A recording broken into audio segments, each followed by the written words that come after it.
really, because you're used to the twin engine jobs, just how you found that particular aircraft after. Yeah, it was beautiful.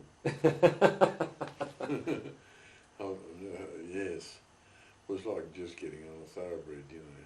Yeah. Because it was the first time I'd flown an aircraft where the engine was bigger than the plane, like, if you know what I mean. Yeah. Like, it was just, you know, it was lovely. I had fun at court. I did aerobatics and God knows what in about half an hour. Then it was good fun because in the end I did 12 hours flying on them afterwards. Oh, you did do 12 hours? Yeah, I did some operational flying on them because when we were in Northern Ireland, what happened, just briefly what happened, you did taping this now? Yeah. Oh, great. No, it's all right. It's just more casual than And what happened was I was flying Bolt and Paul Defiance at the time, and we went up to that was a Bally Harbour in Northern Ireland. Yeah. And I took a detachment up to a place called Eglinton near Londonderry, and the CO of the squadron up there, squadron leader I think it was at the time, he said to me, "I never flown one of these things," and I said, he said, "Can I fly you? Can I take your Defiant up?" And I said, "Yeah, if I can fly a Hurricane," because they had Hurricanes and Spits there. Yeah. But I didn't know at the time. I wasn't sure about the Spits, and I said, "Well, you can fly mine and I'll fly." "All right." He said, "Okay." So he went and did a fly around in the Bolt and Paul Defiant, and I had a ride in the Hurricane, and I brought the Hurricane back and I saw all these Spits there, and I said, "Now I want to ride a Spit now." "All right," he says. So things. In wartime you could do things like that, and so I got on this Spit and I went up there and I hoped this roll, and you could do a roll without sort of, you could just go and there you were, you're up again, and it's just like flying, riding a thoroughbred after a draft horse, you know, because the Defiant was underpowered anyway, you know, and they had the turret on them with 2 crew and that, and they really didn't have the engine as good as in the Spit. But you wouldn't have been used to being in a cramped. No, except I flew Harvards, of course, you know. I trained on Harvards and that, and I used to quite like the Harvards, you know. I thought when we finished right on Harvards in Canada, I thought I was, you know, God's gift to aviation, you know. When you're young, you're confident. I was only 18, and I thought, this will do me, you know. And, but then the bloke killed himself, and I thought, I better be a bit careful. And you learn from experience. But when I flew the Spitfire, and then when we had a Polish squadron on, and they'd all been sent to England to re-equip with the latest Spitfires or something, and they left all their aircraft behind.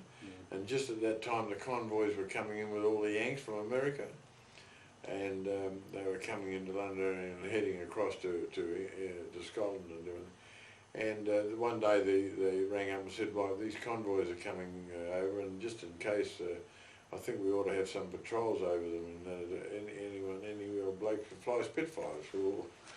So I put my hand. I was sort of into it like nobody's business. So we in the end we flew these patrols over these convoys, flew around the convoys and just made sure there was no attacks or anything. I don't think there was ever any of them were attacked at that stage, but I did 12 hours altogether on just flying, doing convoy patrols. I loved them. They had a very skinny undercarriage, like, you know, when you landed, you went to, the Hurricanes were like, you know, you land on them, they're nice and wide and strong, but the Spitty was a little bit. And they were very blind, weren't they, when you come in and when you... Yes, you couldn't see over when you pulled back to land, you couldn't see over the nose, you had to look out sideways and that. But, they were a delight to fly. I envied the blokes for flying, they were beautiful. And of course the Yanks came over at that stage, and some of them were arrived at Londonderry and that, and they were all waiting they came over and they were waiting for the ships to bring their aircraft, and a lot of them were flying these, the Cobras as they called them, and they were talking all about the Cobras and the Lightnings and all this stuff. And some of them, while they were there, got to fly the Spitfires. Oh, geez, didn't want to know about these planes coming from America. They all wanted to fly Spitfires. Yeah. I mean, they were just lovely to fly. Yeah. And how did you find it compared to the Hurricane? I mean, you flew the Hurricane. yeah, well, in the end, I had to instructed blokes on Hurricanes. I taught them to instrument fly. When I was on rest, one of the things at Honolulu we had a flight there. They were teaching these blokes to fly at night in Hurricanes, and they were going to have this I think they called it a lee light or something or other. Mm. They were going to have a Boston, or I think it was a Boston, with this bloody big searchlight on the front of it with the radar. Mm-hmm. And the idea was they were going to go up in the air. Some idiot thought this, you know, never asked anyone. They were going to go up, they were going to get behind these German aircraft and switch the bloody light on, and the Hurricanes were going to go in. You know, yeah. Didn't work.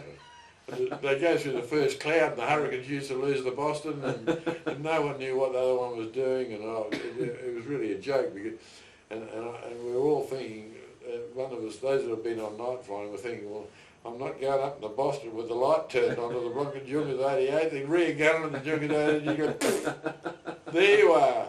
You know, so it was doomed to failure. Mm. But what we were doing there at the time was one of those things. We had Miles Masters, and we were taking all these blokes up and teaching them to fly on instruments so they could fly the Hurricanes at night. That was what we were trying to do. And we had to scrub a few of them because they were hopeless, but like quite a few of them got passed for night flying in Hurricanes. Mm. Well, they had to learn. We didn't go up with them in the Hurricane, but we had to teach them flying instruments on the Miles Masters. Mm. And I didn't like that very much anyway. They were bloody awful. The Miles Masters were all clapped out, you know, and had engine failures in them. Tail wheel would fall off, and now they're awful, really. And we used to have to sit in the back seat, like the pupil in the front seat, and they had a big perspex cover over the back seat, and you had a lever. You let yourself down here like this, and the cover sort of sat over you, like your cockpit cover sat over you. If you wanted to get up, you could pull this lever, but you couldn't do it over 160 kilometres an hour, miles an hour. And then you could lift the canopy up, and it was spring-loaded it was, and it stood up there. And then you could lift yourself up and you could see what was going on then, but like without that, like you didn't know what was going on. You got sunk down there, and you know, I remember once we were doing this instrument. I had him under the hood. They had a hood over while they were flying the instrument, so they couldn't see out.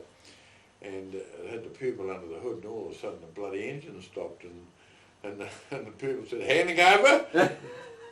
And there you're sitting down here like, and you had to take over, push the bloody canopy out, make sure you weren't going too fast or it came down and hit you on the head. Push the canopy up, lift your seat up so you could see what was going on, and then find out where the hell you were going to land with no engine.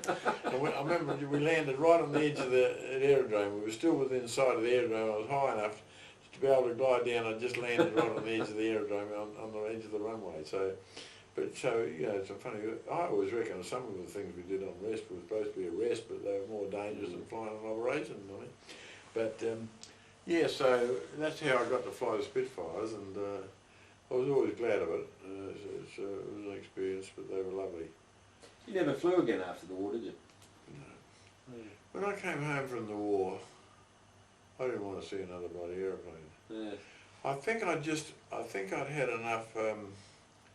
I had enough rights. I was so glad to be alive at the end of the war, and I had a wife and baby, and I thought, you know, I don't care if I never see another bloody airplane.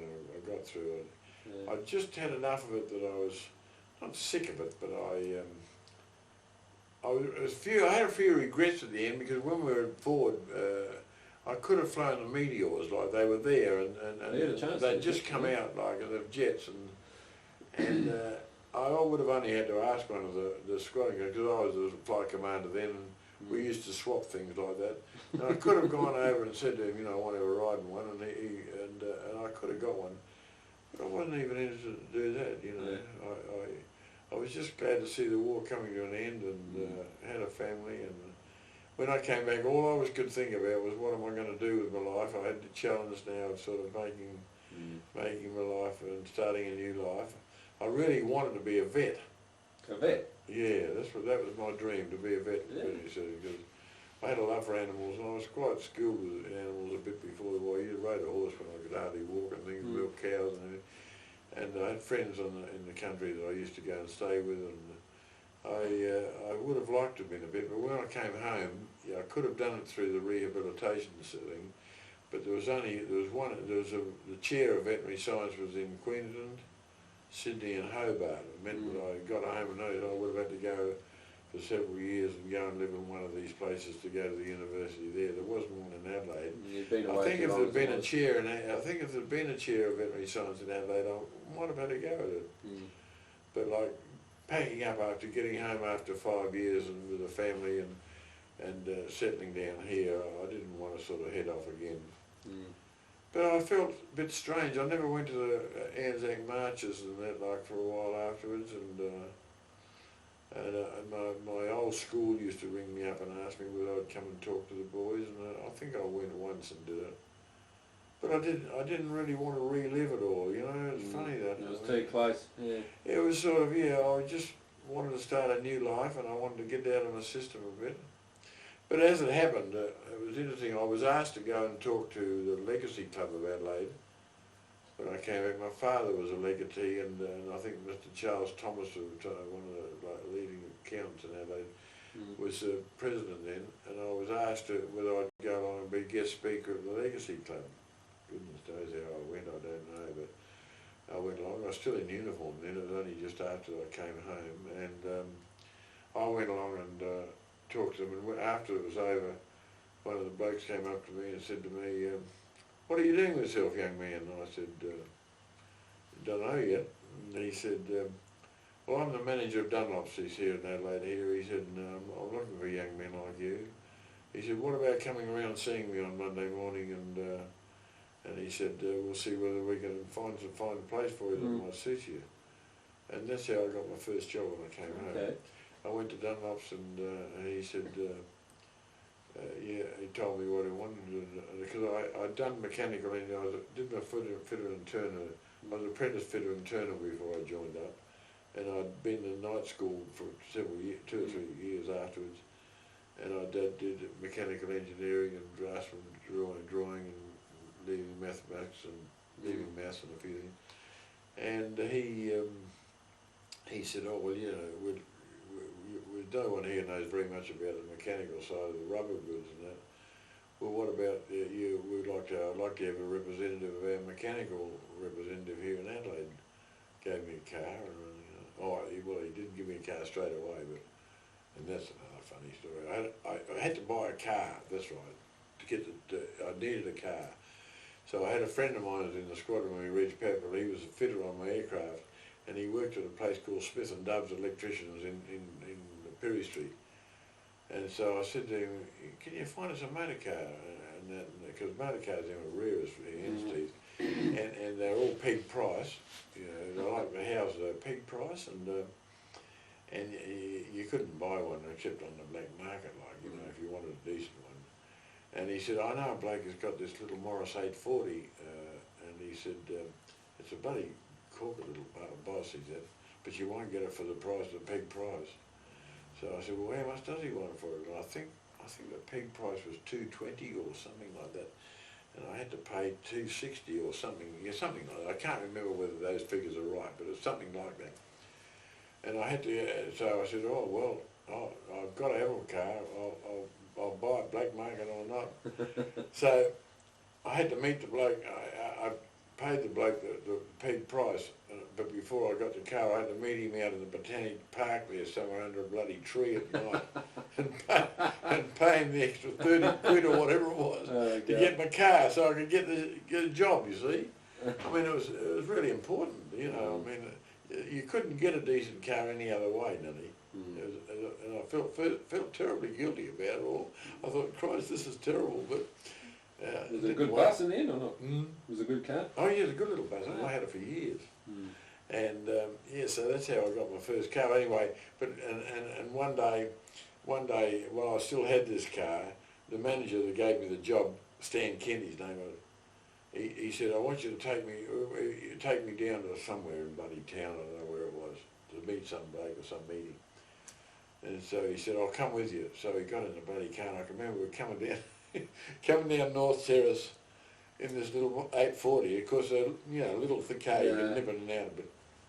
And when we got down nearly to King William Street, he said, Christ, he says, you're fighting the bloody wind, you're not in the bloody aeroplane now, you know. I always remember that, you know. And he kept telling everyone, Christ, you don't want to go with him, he thinks he's still flying an aeroplane.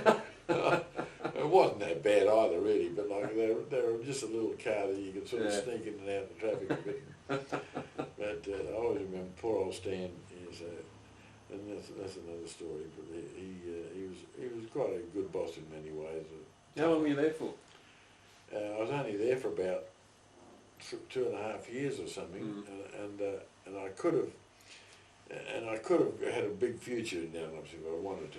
How did you get from that to the survey? Well, a friend of mine that I had met, who was a friend of mine, was a land agent, and he rang me up one day and he said, geez, he said, I reckon I got something that'll really suit you.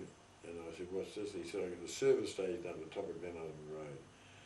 He said, there's a couple of mechanics there, brothers there, that running it. He said, they dive out from under a car with shit all over them and serve someone with petrol and all that.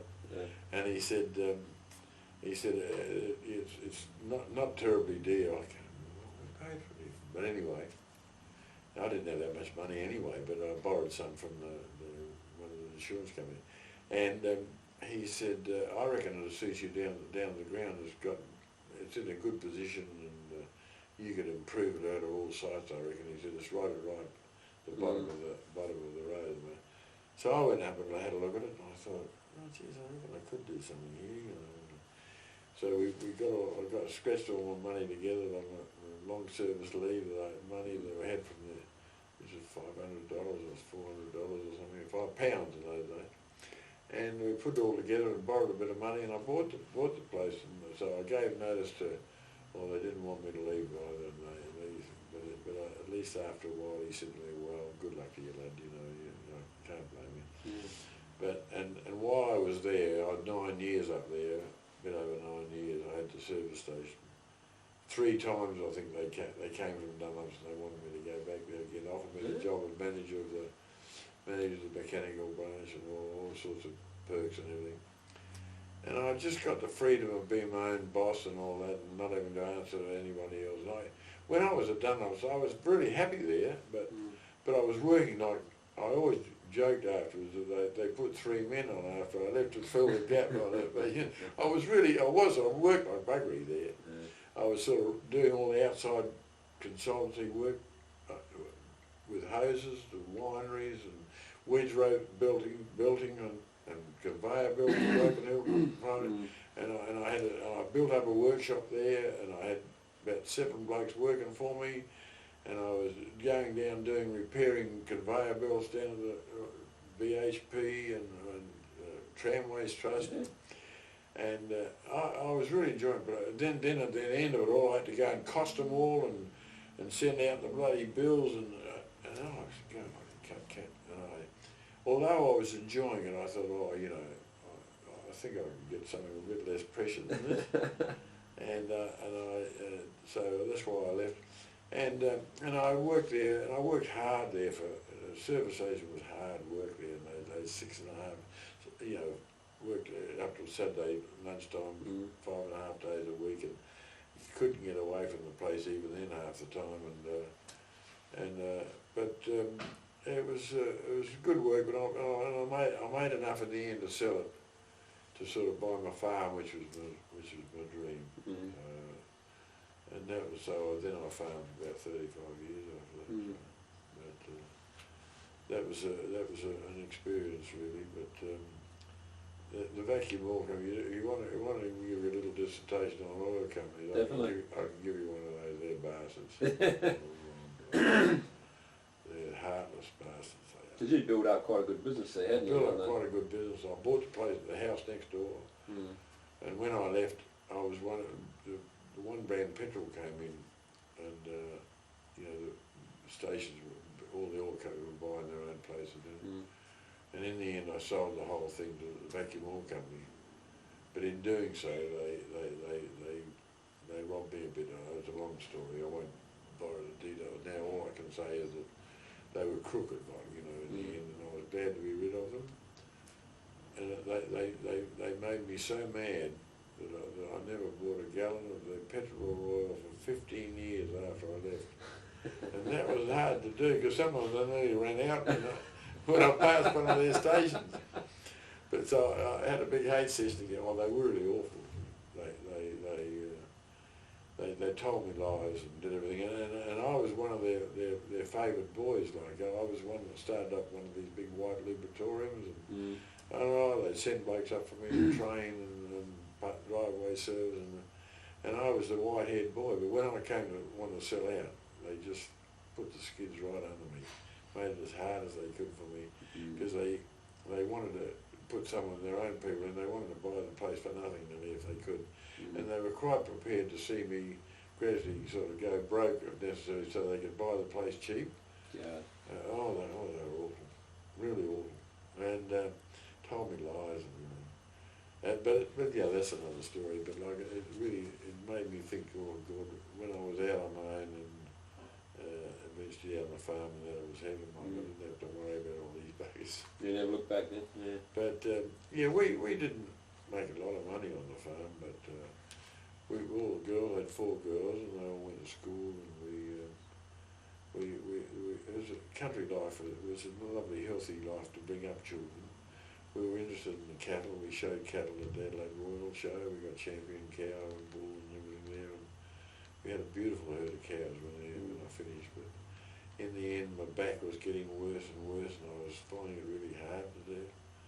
And it's a really tough. Milking cows is a really tough way to make a living. You know, if you got the flu or something or other, there's no one else there. You still got to go down and milk the cows whether you got the flu or whether your back's crook or whatever. So what actually had happened to your back? In reality, I mean. Well, when I bailed out, I could draw a picture of it if in the Beaufighter, when I really heard it first. In the Beaufighter, you sit in the seat and fly the bloody aeroplane. But when you want to get out of it, you've got to leave it, and it tips your seat back like this, the back of your seat back, and you get in this position, and there's 2 rails up here you grab hold of, and you put your heels in the edge of the seat, and you lift your feet out, and you either drop through the hole. If you're bailing out, you drop through the hole, but in fact there's steps then. Okay. You can put your feet on to get down to the ground through this hatch at the back of the seat. It was a big hatch, you know, big enough for 2 or 3 people to get down at once. But it was arranged so that there's you lifted your seat. Well, what happened when the aircraft was spinning? Like, the G was that good. It was. I put my hands up here, and I managed to get my heels on the edge of the seat. When the parachute was sitting in the hollow of the seat. And I got that far, and the G got worse and worse and back. I was trying with all this, and my hands were just gradually coming off the thing there, like you see. And what happened when I couldn't hang on any longer, the top half of my body, which must have gone down and bashed my head, I don't know where and everything. And all I can think of is that the top half was heavy enough to sort of, with a bent my back over the back, to lift my legs and arse out of the thing, and I went out sort of head first, like, you know, sort of. And most anyhow, I mean, after my hands let go, I don't really remember anything after that. I must have, fairly quickly, I must have been dragged out of the seat, maybe even twisted around, I don't know, but I'm hit my head. I broke my nose and had blood all streaming down my face. Really, most of it was sort of skin off, and I was bleeding like a stuck pig. But like, I didn't know that myself until even when I saw what I was like in the bloody mirror when I got on the boat. No wonder they were worried about me. I looked like I'd just been murdered. but it was interesting that and from that time onwards I had trouble with my back and the thing, and I think it was just being bent over in some strain, and in Malta, like from then on my back worried me, but like I'd go and they'd take x-rays, they'd say there was nothing wrong with it, and I'd know there was something bloody wrong with it because it was really worrying me, and I'd come out of the aircraft after flying at times, and I'd come out and I'd get in the bloody dispersal, I'd lie in the bloody, I couldn't straighten myself out, like, you know, I'd have to just, So where was the pain centre? Was it at the top or the bottom? No, in the the bottom part of the back, yeah. My back's still weird, like, you know. My spine's, we're not supposed to go like that, but mine goes out like that. It's got a knob on the middle of my back. Like. Okay. It's sort of out of shape, it always has been. But, and of course, I think if I'd been a clerk or something like that, if I'd come back and just been a clerk instead of a farmer.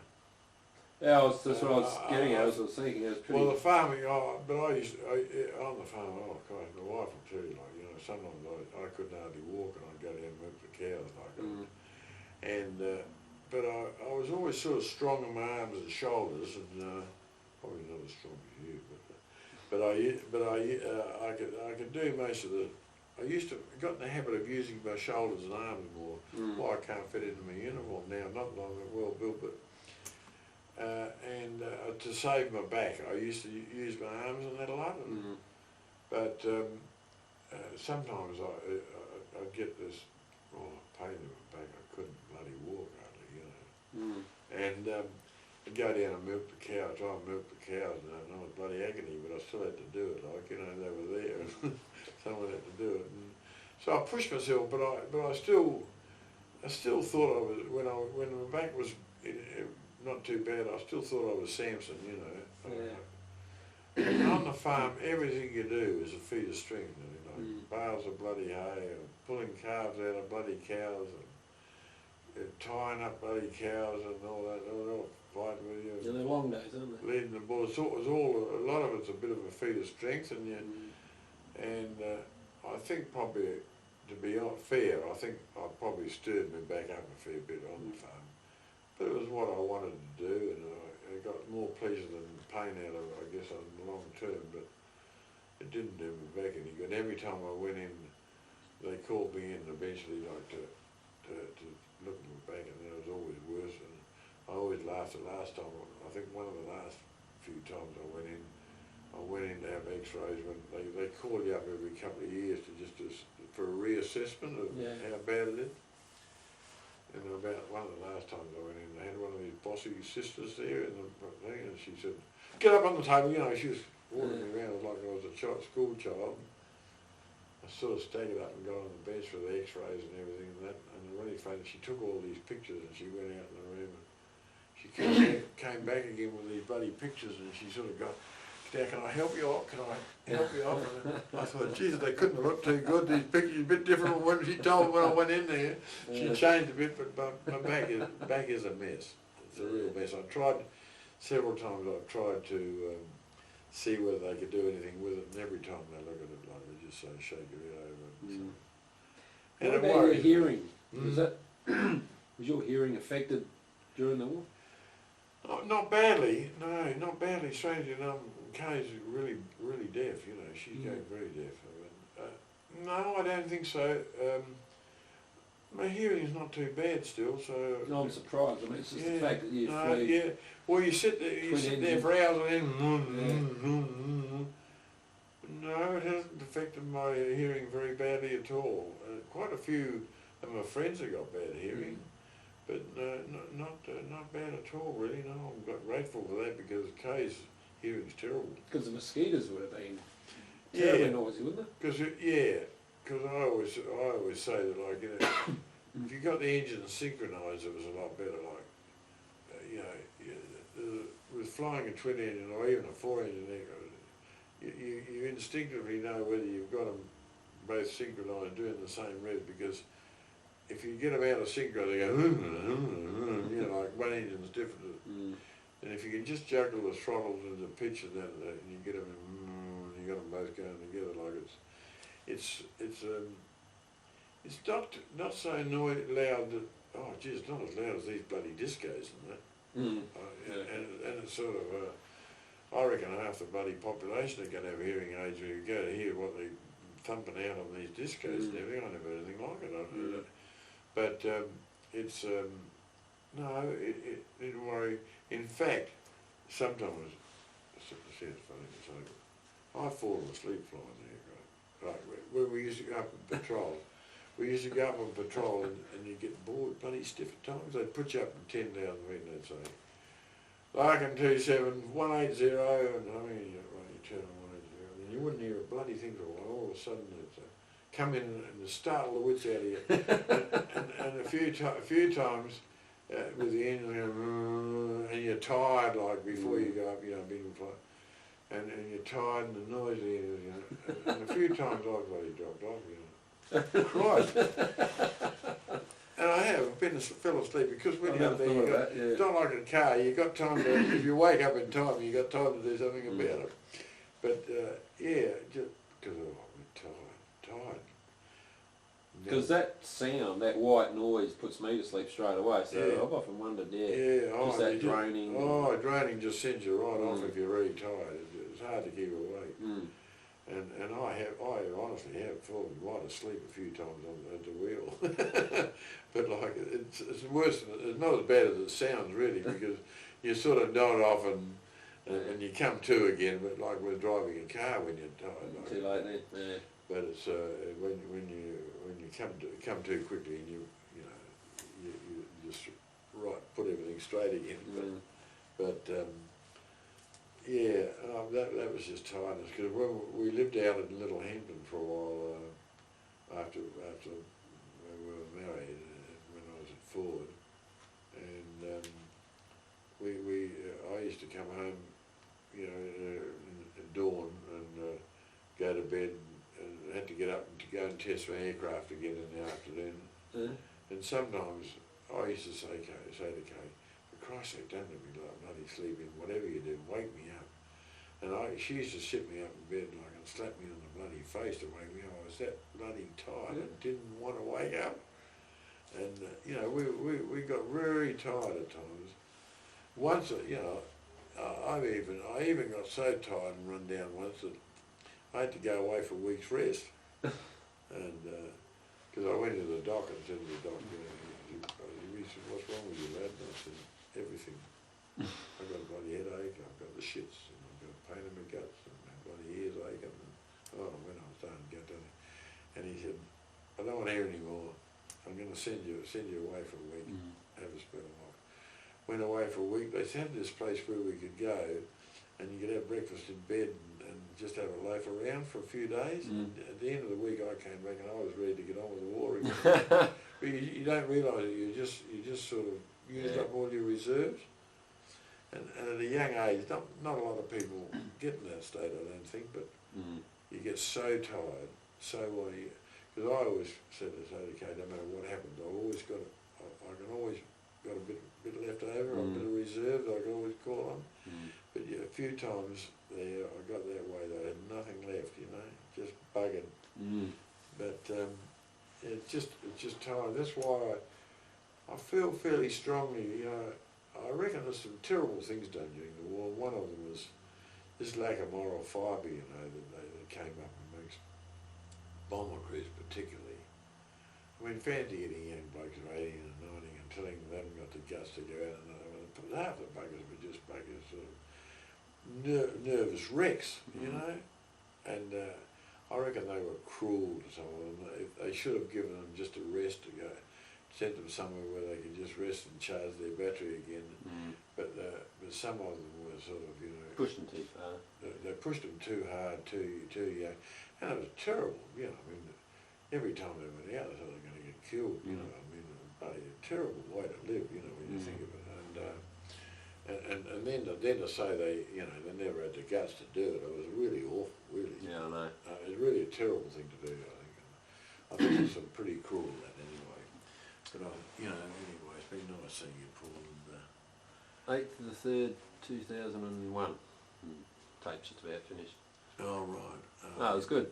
Oh well, anyway, there's a lot of nonsense, but No, that was good. It That was was sort of, excellent. you hear what. Oh, I've got to be careful sitting down myself at the moment.